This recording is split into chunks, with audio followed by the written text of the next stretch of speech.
महाराष्ट्र सनसनी में आप सभी का स्वागत है। जो काम किसी नेता को करना चाहिए था वो काम एक पत्रकार ने किया। पत्रकार जो रफ़ीक कामगार हिंदुस्तानी रिपोर्टर है, उनका कहना है कि बच्चों की फ़ीस माफ़ होना चाहिए और बच्चों को एग्ज़ाम में बैठने देना चाहिए। नहीं चलेगी, नहीं चलेगी। बैठने दो, छात्रों को परीक्षा में बैठने दो। इंसाफ दो, इंसाफ दो, छात्रों को इंसाफ दो। इंसाफ दो, इंसाफ दो, छात्रों को इंसाफ दो। चलेगी, नहीं चलेगी, नहीं चलेगी। को इंसाफ दो, इंसाफ दो, इंसाफ दो, सूरज को इंसाफ दो, इंसाफ दो, इंसाफ एग्जाम देने से रोका है। उस मुद्दे पे हम लोग आज यहाँ जमा है। हमारा कहना ये नहीं है कि स्कूलें गलत है।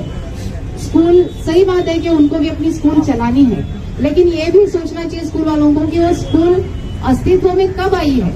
जब इन बच्चों ने उस स्कूल में एडमिशन लिया है तब वो स्कूल शुरू हुई है, नहीं तो वो स्कूल एक बिल्डिंग रह जाएगी।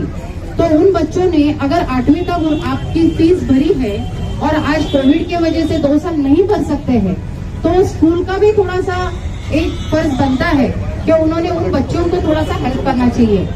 आज लाइब्रेरी की फीस, फिर पीटी की फीस और कई ऐसी फीस है जैसे टर्म फीस, ये सब लेने की क्या जरूरत है? जब 2 साल स्कूल बंद थी तो किस बात की आप टर्म फीस लेते हैं, किस बात की आप लाइब्रेरी फीस लेते हैं? और कई स्कूलों ने तो उनके बस की फीस वगैरह ये सब भी ऐड किए हैं। तो ये किसके लिए भाई? जब बच्चा स्कूल नहीं गया है तो देखिए पेरेंट्स भी आज परेशान है, हर कोई परेशान है। उस स्कूल के ठीक है, वो संचालक का कहना है कि हम लोग भी स्कूल कहाँ से चलाएंगे, हम भी परेशान है, लेकिन आप उतने परेशान नहीं है जितने वो पेरेंट्स परेशान है। तो आप लोगों को थोड़ा सा पेरेंट्स को देखना चाहिए। आज अगर ये बच्चे स्कूल से वंचित हो गए, शिक्षा से वंचित हो गए, तो क्या होने वाला है? यही होगा कि 8वीं के बाद अपना बच्चा किसी दुकान में मिलेगा, वहाँ पे कोई एक छोटा मोटा काम करते हुए मिलेगा। लेकिन वही अगर बच्चा स्कूल जाएगा, पढ़ेगा, तो डेफिनेटली वो आफ्टर 10 वो कॉलेज में जाएगा, कुछ पढ़ाई करेगा। लेकिन अगर उसको आप 7वीं, 8वीं, 9वीं से वंचित रखोगे तो डेफिनेटली वो बच्चा स्कूल से डाइवर्ट हो जाएगा। और बच्चा जब डाइवर्ट होता है तो आप सबको पता है कि वो कहाँ कहाँ चला जाता है। वो हो सकता है किसी के साथ गलत संगत में भी चला जाएगा। फिर हम बोलेंगे कि माँ बाप का ध्यान नहीं है। माँ बाप क्या करेंगे? बच्चा स्कूल नहीं जा रहा है, बच्चे को भी मेंटल प्रेशर है, वो भी डिप्रेशन में चला जाता है कि बाकी बच्चों को अंदर लिया जा रहा है और मुझे अंदर नहीं लिया जा रहा है। ये डिप्रेशन है बच्चों पे। ये डिप्रेशन से बच्चों को दूर रखना चाहिए, क्योंकि किसी भी पेरेंट्स को, अगर किसी माँ बाप को कोई स्कूल वाला कुछ बोलता है कि अरे तेरे माँ बाप ने पैसा नहीं भरा है, तो उसका जो इफेक्ट है ना वो माँ बाप पे बाद में लगेगा, पहले उस बच्चे पे होता है कि मेरे माँ बाप स्कूल की फीस नहीं भर पा रहे, इसलिए मुझे आज बाहर निकाला गया है। तो ये जो है ना मेंटल टॉर्चर होता है। तो हमारे बच्चों को मेंटल टॉर्चर किया जा रहा है। इस टॉर्चर से हमारे बच्चों को बचाना है। हम स्कूल वालों से रिक्वेस्ट करते हैं, हम जितने भी तमाम संचालक हैं स्कूल से, उनसे रिक्वेस्ट करते हैं आप आइए और इसका हल निकालिए। ऐसे एक मुमरा में स्कूल थी हमारी, आज भी चल रही है, जो म्यूनिसिपैलिटी के माध्यम से चलाई जाती है, टीएमसी की स्कूल है। उसमें यही मसला हुआ था कि 8वीं के बाद वो स्कूल बंद कर दी जा रही है, बिकॉज उसको परमिशन नहीं था। लेकिन हमने उस लड़ाई हमारे अवार्ड साहब के माध्यम से उस बार लड़े हैं और हमने कई बार उसको फॉलो किया है टीएमसी के मनीष जोशी साहब के पास। और उस वक्त यही मुद्दा हमने रखा था, अगर ये बच्चे 8वीं के बाद स्कूल नहीं जाएंगे तो डेफिनेटली जो टीएमसी में जाने वाला बच्चा है उसके माँ बाप प्राइवेट की फीस नहीं भर सकते, फिर वो बच्चा 9वीं 10वीं में वंचित हो जाएगा। और यही मुद्दे पे लेके हम कमिश्नर के पास पहुंचे और मेरे साथ में सारे स्कूल के जो पेरेंट्स रहते थे, आज वो बच्चे माशाल्लाह 10वीं हो गए, 12वीं हो गए, क्योंकि इस बात को अभी 4-5 साल हो गए, और आज वो स्कूल अच्छी तरह से चल रही है, 10वीं तक चल रही है। तो हमारे बच्चे टीएमसी के स्कूल में 10वीं तक इंग्लिश मीडियम की पढ़ाई ले रहे हैं। तो हमारे सारे मुमरा के लोगों से रिक्वेस्ट है कि आइए और इस धरने में जुड़िए। रफ़ीक कामगार साहब ने बहुत अच्छा काम किया है कि हम सबको एक छत के नीचे लाया है और एक बहुत बड़े मुद्दे पे, अहम मुद्दे पर उन्होंने हम सबको जमा किया है और इंशाल्लाह वो भी कामयाब हो जाएंगे, हम मुमरा वाले कामयाब हो जाएंगे। जय हिंद, जय महाराष्ट्र, जय भीम। मानव विकास संस्था समिति की तरफ से जो छात्रों को एग्जाम्स में नहीं बैठने दिया जा रहा है, इस मुद्दे पर अपना जो धरना आंदोलन है, मुमरा कौसा के सभी अभिभावकों पालकों की तरफ से उसको ये समर्थन दिया गया है। हमारे विजय कुराड़े साहब है मानव विकास संस्था समिति के, ये खुद मौजूद हैं। रात में इन्होंने मुझे सूचना दी थी, मुझे इस बारे में उन्होंने जो है व्हाट्सएप पे मैसेज भी भेजा था और आज खुद भी हाजिर हुए। मैं तमाम मुमरा कौसा के ऐसे परेशान बालक और अभिभावकों की तरफ से मानव सेवा संरक्षण समिति का जो है और जितने भी जागरूक नागरिक है, जितने भी जागरूक जो है पूर्व जनप्रतिनिधि हमारे जफर भाई जैसे, इन सभी की ओर से जो है इनका मैं धन्यवाद अदा करता हूँ, शुक्रिया अदा करता हूँ। ये पूरे महाराष्ट्र में करना है। ये पूरे महाराष्ट्र के अंदर रफीक भाई ने पूरा इसकी जिम्मेदारी लेना चाहिए और हमारी संस्था आपको सपोर्ट करेगी। जरूर जरूर, अवश्य अवश्य, जरूर।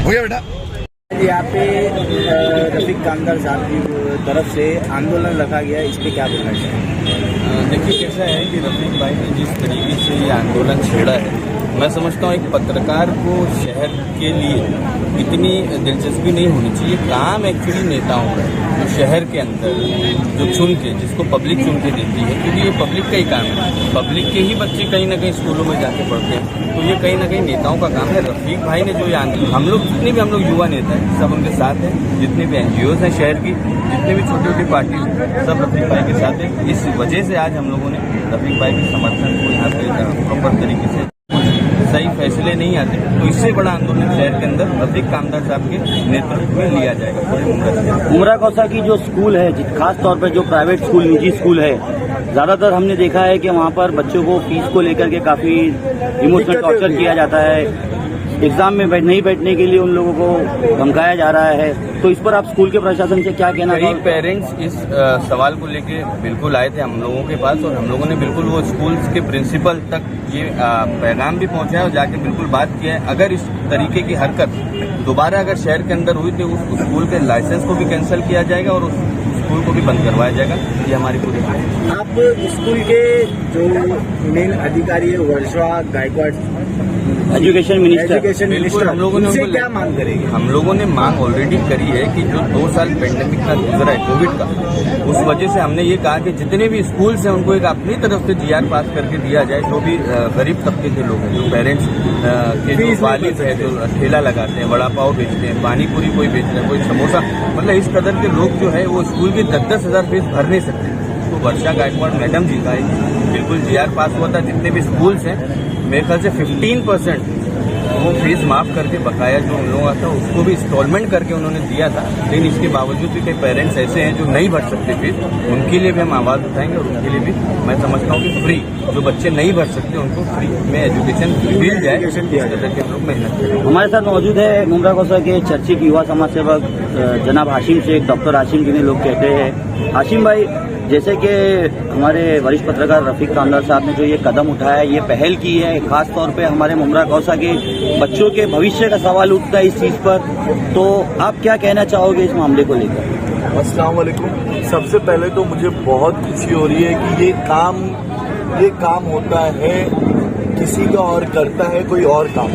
जैसा कि आपको पता होगा, हमारे पत्रकार रफीक कामदार साहब जो मुमरा के लिए ऐसे कई बड़े बड़े मुद्दे उठाते हैं, जो काम जबकि उनका नहीं होता है। आज फीस का मसला जो था ये 2 साल से चल रहा है, जब लॉकडाउन लगा था उसके बाद से चल रहा है। फीस माफ करने का तो दूर की बात है, उनको दिन भी नहीं दिया जाता है कि आज भरिए कल भरिए।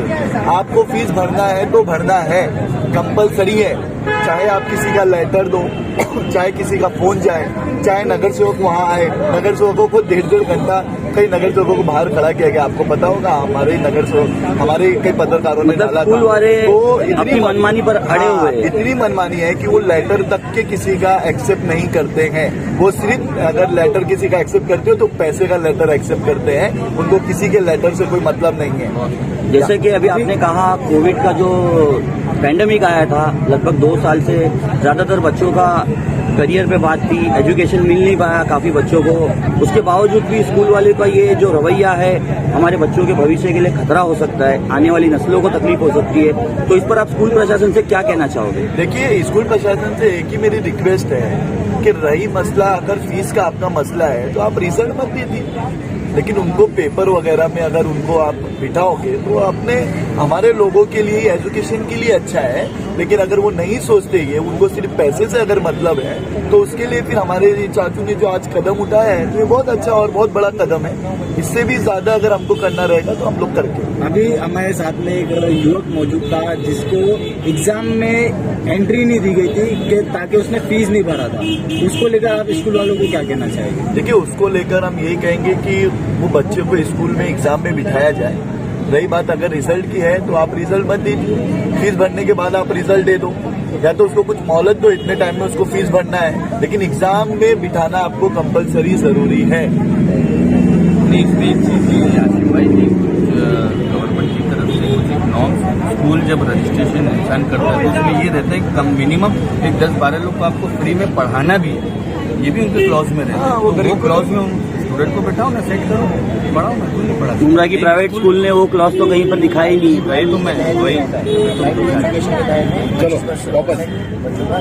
एक्चुअली एजुकेशन के रिलेटेड कई स्कूलों में कोई भी इंसान है या मैं खुद हूँ, अगर मैं कोई स्कूल खोलना चाहता हूँ और मैं इसके लिए प्रोसीजर में डालूंगा तो कहीं ना कहीं एजुकेशन डिपार्टमेंट से एक नॉर्म से क्लॉज है कि आप अगर स्कूल खोल रहे 300 बच्चों का अगर स्कूल है तो कम से कम आप 20 बच्चों को अपनी तरफ से फ्री में मुफ्त शिक्षा देंगे। तो मैं समझता हूँ जो पेरेंट्स से फीस नहीं भर पा रहे हो 20 लोगों को उनको उसमें सेट करके बच्चों को पढ़ा नहीं सकते आप लोग, नहीं तो आपके ऊपर कार्रवाई होगी, बिल्कुल होगी। मैं तो पेरेंट्स से आपके चैनल के माध्यम से उन पेरेंट्स तक आवाज पहुंचाना चाहता हूँ जिस स्कूल में उनके साथ दादागिरी हो रही, बिल्कुल वो स्कूल का नाम लेके आए, टीचर का नंबर लेके आए, नाम लेके आए, उसके ऊपर हम। लेकिन पेरेंट्स लोग इस चीज से डरते हैं कि हमारे बच्चे का करियर का सवाल है, स्कूल वाले बच्चे को फेल ना कर दें। आज भी हम लोग जो बैठे हैं हमारे घर के लिए हम लोग नहीं बैठे, मुमरा शहर के आवाम के लिए बैठे। कहीं ना कहीं जब हम लोग कदम उठा सकते तो एक कदम आपको भी बढ़ाना पड़ेगा। सलमान भाई, अगर कभी उस बच्चे को यानी स्कूल की तरफ से फेल कर दिया गया, अगर उस पेरेंट्स ने आवाज उठाई तो उस पर आप क्या कहें? फीस के चक्कर में अगर किसी स्टूडेंट को फेल किया गया तो इससे बड़ा आंदोलन शहर के अंदर होगा, उसके ऊपर कार्रवाई की मांग हम करें।